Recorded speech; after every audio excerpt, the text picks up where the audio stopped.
আলাইহা তিসআতা আশর, সেখানে 19 জন শক্তিশালী ফেরেশতা আছেন। মালাইকাতুন গিলাজুন শিদাদ, তাদের অন্তরটা খুব কঠিন। আযাব দেওয়ার সময় যাররা পরিমাণ তারা মায়া দয়া করবে না। আযাব দেওয়ার সময় যাররা পরিমাণ মায়া দয়া তারা করবে না।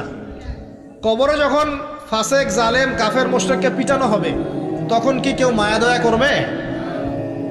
তখন যদি বলে ব্যথা পাচ্ছি, তাহলে কি তারা আযাব দেওয়া বন্ধ করে দেবে? শোনেন, সূরা মুমিন নামে একটা সূরা আছে। কোন সূরা? সূরা মুমিনের মধ্যে ফেরাউনের একটা ঘটনা আছে। সেই ঘটনা একটা অ্যামেজিং একটা আয়াত আছে, অ্যামেজিং একটা আয়াত। আল্লাহ পাক বলছেন যে ফেরাউন এবং তার দলবলকে প্রত্যেক দিন সকালে এবং সন্ধ্যায় 2 বেলা করে জাহান্নামের আগুন যেখানে তারা থাকবে ওইটা উপস্থাপন করা হয়। কথা বুঝতে পারছেন না? ফেরাউন এবং তার দলবলকে প্রত্যেক দিন সকাল সন্ধ্যা জাহান্নামের চিরস্থায়ী আবাস কোনটা হবে এটা উপস্থাপন করে দেখানো হয়। আল্লাহ পাক বলছেন যে তুমি নিজে জাহান্নামের আগুন থেকে বাঁচো, তোমার পরিবারবর্গকে বাঁচাও। কোন জাহান্নাম? যেখানে কঠিন মনের ফেরেশতা আছে। এখন আমরা আগে দেখব কোরআন থেকে যে এখানে এরকম পরিবার কোথায় যে পরিবারগুলো জান্নাতের টুকরা। কোরআনে আসেন, আমরা দেখি কিছু এক্সাম্পল দেখি। 1 নম্বর এক্সাম্পল দিচ্ছি, আদম এবং হাওয়া আলাইহিস সালাম, তারা একটা পরিবার না? আচ্ছা, তাদেরকে আল্লাহ পাক ফল খাওয়ার কারণে জান্নাত থেকে নামিয়ে দিলেন না? এই ফলটা খাওয়ার ব্যাপারে, এই গাছের কাছে যাওয়ার ব্যাপারে তাদেরকে উৎসাহিত করেছিল কে? ইবলিস। ইবলিস বলেছিল যে হাল আদুল্লুকা আলা শাজারাতিল খুলদি ওয়া মুলকিন লা ইয়াবলা, হে আদম এবং হাওয়া, আমি কি তোমাদেরকে এমন গাছের সন্ধান দিব না যে গাছের কাছে গেলে তোমরা চিরস্থায়ী হয়ে যাবে এবং বিশাল রাজত্বের অধিকারী হবে। চিরস্থায়িত্বের টোপ এবং রাজত্বের টোপ, এই দুটো দিয়ে তারা আদম এবং হাওয়া আলাইহিস সালামকে ডিসিভ করেছিল। এই ফল খাওয়ার সাথে সাথে আল্লাহ পাক তাদেরকে বের করে দেন নাই, বরং ফল খাওয়ার সাথে সাথে তাদের গায়ে জান্নাতের যে পোশাকটা ছিল না, এটা খুলে পড়ে গেছে। এই পোশাকটা খুলে ফেললো কে বলেন? ইবলিস, শয়তান। আল্লাহ পাক এটাই বলছেন, ইয়া বানি আদম, হে বনু আদম, লা ইয়াফতিনান্নাকুমুশ শাইতান, শয়তান যেন তোমাদেরকে ফিতনায় না ফেলতে পারে। কামা আখরাজা আবাওয়াইকুম মিনাল জান্নাহ, ঠিক যেমন করে সে তোমাদের পিতামাতাকে জান্নাত থেকে বের করে দিয়েছে। ইয়ানজিউ আনহুমা লিবাসাহুমা, শয়তান তোমাদের পিতামাতার লেবাস, পোশাক খুলে ফেলে দিয়েছিল। লিউরিয়াহুমা মিন সাওআতিহিমা, যাতে করে তাদের লজ্জাস্থান উন্মুক্ত হয়ে যায়। তাহলে আমাদের পিতামাতাকে নগ্ন করে দিয়েছিল কে? ইবলিস। তাহলে এখন আপনি বলেন আমাকে, এই যুগে যারা মুসলিমদের, মুমিনদের, নরনারীদের গা থেকে পোশাক খুলে ফেলতে চায়, এরা কার এজেন্ট বলেন? বুঝতে পারছেন এবার? এই যে নগ্নতা, অশ্লীলতার যে আন্দোলন চলছে, হ্যাঁ, 1000 বছরের সংস্কৃতি, আমরা মাদেরকে দেখেছি ব্লাউজ পরতো না, নাউজুবিল্লাহ, এই সেই, হ্যাঁ আমরা এরকমই পোশাক পরবো। ছোট হতে হতে হতে হতে এখন এক পর্যায়ে দেখবেন বিকিনি পরে ঘুরবে কয়দিন পর, দেখবেন। বিশ্বাস করছেন না এই কথাটা? দেখবেন ইনশাল্লাহ, আল্লাহ না করুক, তবে হবে, এটা আমি জানি, বিকজ হাদিস আমি পড়েছি। শেষ জামানায় এরকম নগ্নতা, অশ্লীলতা, বেহায়াপনা বাড়তেই থাকবে। এবং এমন একটা সময় আসবে যে মানুষ রাস্তাঘাটে জেনা করবে। ওই যুগের সবচেয়ে ভালো ব্যক্তি হবে সে যে তাকে গিয়ে বলবে, বাবা তুমি এইখানে জেনা করছো, ভালো, একটু দেওয়ালের পিছনে যেতে পারলা না? সে হবে ওই জমানার ভালো ব্যক্তি। আপনি হাদিসটা বিশ্বাস করলেন না? আমি নিজে হাদিস পড়েছি যে রাস্তাঘাটে মানুষ জেনা করবে।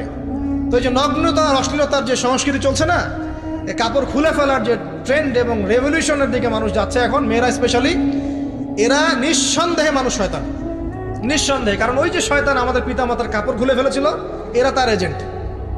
এরা আমার বোনের গা থেকে কাপড় খুলতে চায়, এরা আপনার স্ত্রীর গা থেকে কাপড় খুলতে চায়, এরা আপনার মায়ের গা থেকে কাপড় খুলতে চায় এবং বলতে চায় এটা স্বাধীনতা।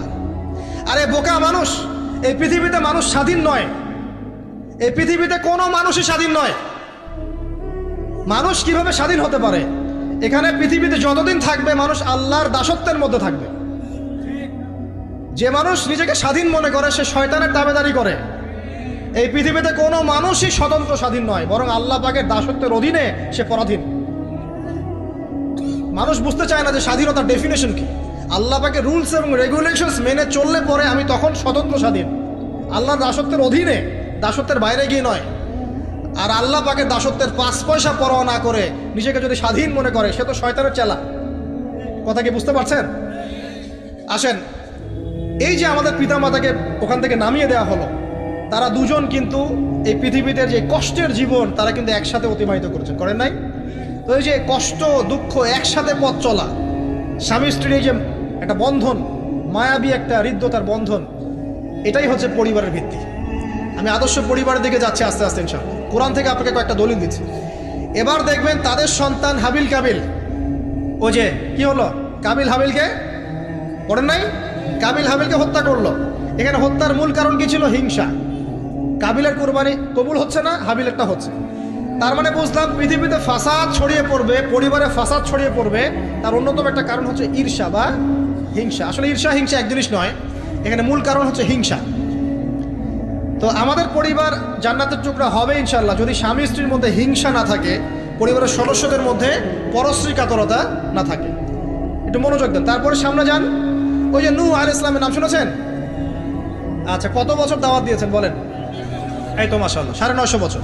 950 বছর দাওয়াত দেওয়ার পর 40 বা 80টা পরিবার ইসলাম কবুল করেছে। বাকিরা আল্লাহ পাকের গজবে ডুবে গেছে। এখন ডুবে যাওয়ার মধ্যে কি তার ছেলেও ছিল না? নূহ আলাইহিস সালাম আল্লাহকে বলছেন, আল্লাহ ইন্নাহু মিন আহলি, সে আমার পরিবারের একজন, তাকে হেফাজত করে বাঁচাও, আল্লাহ মাফ করে দাও। আল্লাহ আমাকে বলছেন লাইসা মিন আহলি, সে তোমার পরিবারের কেউ না। এখান থেকে আরেকটা দলিল দেই। লুত, কওমে লুতের নাম শুনেছেন? এটা সমকামী, ছেলে ছেলে বিয়ে করে, যেটা এখন ছড়িয়ে পড়ছে দিন দিন। প্রতি 10 জনের মধ্যে নাকি একজন এখন মনে করে যে ছেলে ছেলে বিয়ে করা যায়। নাউজুবিল্লাহ। এবং এর এই সভ্যতাটা ধারক বাহক হচ্ছে পশ্চিমারা। ওখানে অনেক আগেই এগুলো চালু হয়ে গেছে। আমেরিকাতে তো চালু আছেই, ব্রিটেনে আছে, কানাডায় আছে, অস্ট্রেলিয়া আছে, আমাদের ভারতেও আছে। আর দিন দিন এখন এটাই যে আমাদের সাবকন্টিনেন্ট বাংলাদেশ, এখানেও ঢুকে পড়েছে। এবং এদের সংগঠন আছে, এদের পতাকা আছে, পতাকার মধ্যে রংধনুর সাইন আছে। হ্যাঁ, এরা এখন বাক স্বাধীনতার কথা বলে। তো ছেলে ছেলে, কিন্তু মেয়ে মেয়েও যে বিয়ে করে এটা কোরআনে পাই না। এখন দেখছি মেয়ে মেয়েও বিয়ে করে। কথা কি বিশ্বাস করছেন না? মেয়ে মেয়ে পর্যন্ত বিয়ে করে।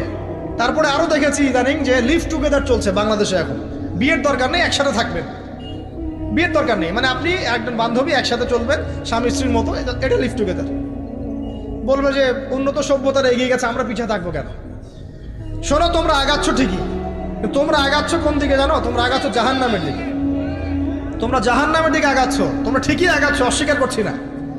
তোমরা এগিয়ে যাচ্ছ ঠিকই, বাট জাহান্নামের দিকে। তোমাদের তাকদিরে যদি হেদায়েত না থাকে, জাহান্নামের মর্মান্তিক আযাব থেকে কেউ বাঁচাতে পারবে না। তো এই কওমে লুতকে আল্লাহ পাক ধ্বংস করেছে নির্মমভাবে।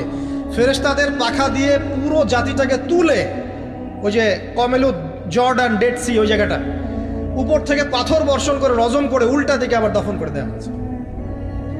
এই কওমে লুতের নবীর নাম ছিলেন লুত আলাইহিস সালাম, ঠিক আছে?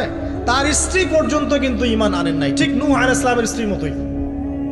নূহ আলাইহিস সালামের সন্তান স্ত্রী ঈমান আনে নাই, লুত আলাইহিস সালামের স্ত্রী ঈমান আনেন নাই।